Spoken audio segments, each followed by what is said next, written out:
Compulsion Games is a Canadian video game studio who's under the wing of Xbox Game Studios and has made games like We Happy Few and Contrast, and now presents us to their new video game, South of Midnight. South of Midnight definitely continues the overall line of thinking of the two previous games and delivers us a story-driven game that focuses on the supernatural and surrealism with some otherworldly visuals akin to Alice in Wonderland and Tim Burton movies. We play as Hazel, a young woman who, after a devastating hurricane takes her house with her mother inside, goes on a quest to try and rescue her mother. But in that process, she finds out that she has the powers of a weaver, and things just get more and more supernatural and bizarre as the game progresses. Now, I'm going to divide this in two sections. One, the things that I liked about this game, and the things that I didn't like about this game. Starting with the good stuff. This game feels, in terms of art direction, very unique. It feels like a soup where they added a bunch of different ingredients, and those ingredients would be, in my view, Alice Madness Returns, Tim Burton stop-motion movies like The Night Before Christmas, other stop-motion movies like Coraline, but they're a good chunk of Ken, A Bridge of Spirits, especially on the environment side, a healthy dose of America's Deep South folklore, and boom! You get this really unique art style. Voice acting overall is really well delivered. Rhubarb is definitely one of my highlights. Hey, get out of here, you damn boo hag! Boo what? Yeah, I saw you jumping through the air back there. Ain't no one but a boo hag can do that. There are some really unique and interesting sound effects in this game. Just standing still, for example, and listening to the overall environment, the birds, rabbits, wind, all together feels very unique and alive. Or whenever you enter a corrupted area, the sound muffles heavily. It feels like there is almost a ton of pressure being put into you, the player, like you should not be here. And like I mentioned before, this game is heavily based on the America's Deep South folklore, and that vibe is most definitely present and you feel it. I actually found this post on their Reddit page where one user asked, "Is the folklore in South of Midnight real folklore, and what state does it take place in?" And he actually had a direct answer from Compulsion Games, and they said the following: "The folklore in South of Midnight is based on real Southern folklore. For example, Haints are evil restless spirits from folklore from around the Carolinas, and the legend of the two-toed Tom descends from Florida, Alabama. However, many of these folklore creatures do not have a specific visual reference, as many of the legends were passed down by word of mouth. As for our setting, Prospero is a fictional town in Mississippi, but our other regions are an amalgamation of areas across the South." They said it better than I ever could, and it definitely feels like a lot of this is present in this game. I do actually appreciate the fact that this game is actually a short linear story. It doesn't overstate its welcome like a lot of 30-40 hour long video games do these days, with a bunch of unnecessary fetch quests that derail from the main story for the sake of expanding the game and inflating it artificially. World traversing feels pretty nice. You can jump, glide, climb, and wall running. It doesn't do anything new or different, but what it does well, I would argue.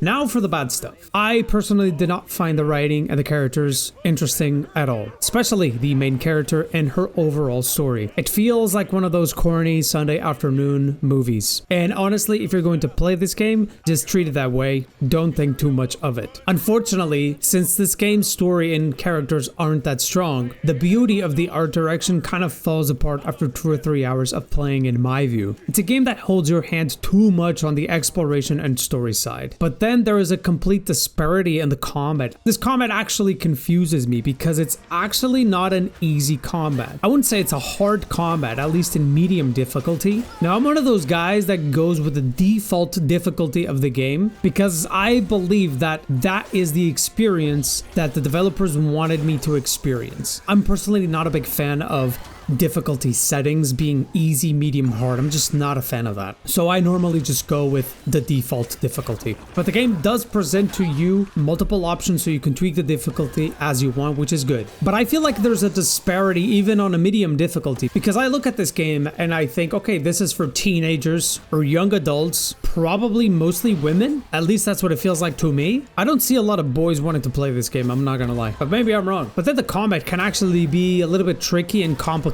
I feel like, at least for teenagers that do not have, the abilities that a lot of adults have when it comes to gaming. And on that note, combat is incredibly dull and generic. You do have a couple of abilities that you can unlock, but every combat just feels incredibly similar and nothing really different happens, especially because you fight constantly the same enemies throughout the game. game. Now, I actually do not mind that this combat is generic and dull, because it doesn't really feel like the combat is the main focus in this game, but it would be cool to have other mini games or other things that you could do in the game. When I think about this game, weirdly enough, I think about especially the PlayStation 2 era of games like Ratchet and Clank and Jak and Daxter, because it feels like it's going for the same sort of audience and actually for the same sort of gameplay, which is a very story-driven game that is trying to capture this teenager young adult audience. And both of these games, Ratchet and Clank and Jak and Daxter, do offer you a couple of mini games and ways of traversal and weapons and everything to keep things fresh, because the combat is actually rather simple. It always feels fresh and new, while this game doesn't really do that, so it becomes very dull very quickly. On that note, I do find the gameplay and the overall objective and story of the main character a bit too similar to Kena Bridge of Spirits. In both of these games, we end up fighting figures that corrupt parts of the land, and our task is to end their corruption and bring nature back to its normal state. On a visual standpoint and even the effects that it gives, it really is very similar to Kena Bridge of Spirits. I do want to mention that sales-wise, this game does not seem to be doing that well, at least according to Steam charts, even though this game is available on Xbox Game Pass. Most likely, most players are playing this game there. I do think that this is mostly because of two things. I do not think the marketing for this game helped at all. I remember when the trailer for this game dropped, it gave off this idea of a main character that was not really very appealing, especially when it comes to personality. And I do want to argue that the game does portray Hazel in a very different light. She's actually a sweetheart, I would say, but the trailer shows a version almost of a character that feels very bossy and sort of like I'm in charge and you should shut up sort of deal, which I think it didn't bode well with a lot of people. And two, like I've mentioned before, I am a bit confused on who exactly this game is trying to appeal to, mostly because it is a teen sort of game that feels like it's mostly focused on girl gamers, but then at the same time the combat can get quite complicated, and especially for teenagers. I'm not sure if that was a good decision, because it feels like it's trying to get to a much more adult audience, especially on the combat side. I draw a lot of similarities to this game to the reboot of Prince of Persia back in 2008. Both of these games are gorgeous when it comes to visuals that feel very distinct and unique, but then there's just a complete lack of an interesting story and characters, and make this game crumble very quickly. In most video games, graphics can only take you so far, especially in story-driven games. But personally, I think this game is fine. Like I mentioned before, the art direction is beautiful. It combines the spirit of Alice in Wonderland with folk tales of the Americas Deep South, with a linear yet uninspired story and characters, and a pretty dull and generic combat. But since the game doesn't overstay its welcome with long hours of gameplay, when it ends at the 10-15 hour mark, it just feels right to me. And to be honest, I hope to see more of this line of games that reminds me heavily of the PlayStation 2 and PlayStation 3 era, where we had a ton more games that feel like they respected your time, instead of putting hours and hours of boring and unpleasant content for the sake of pushing for that 40-hour mark. If Compulsion Games hopefully has another opportunity to deliver a more story-driven game for their next video game, I hope they focus a little bit more on story and delivering a much more interesting and nuanced narrative.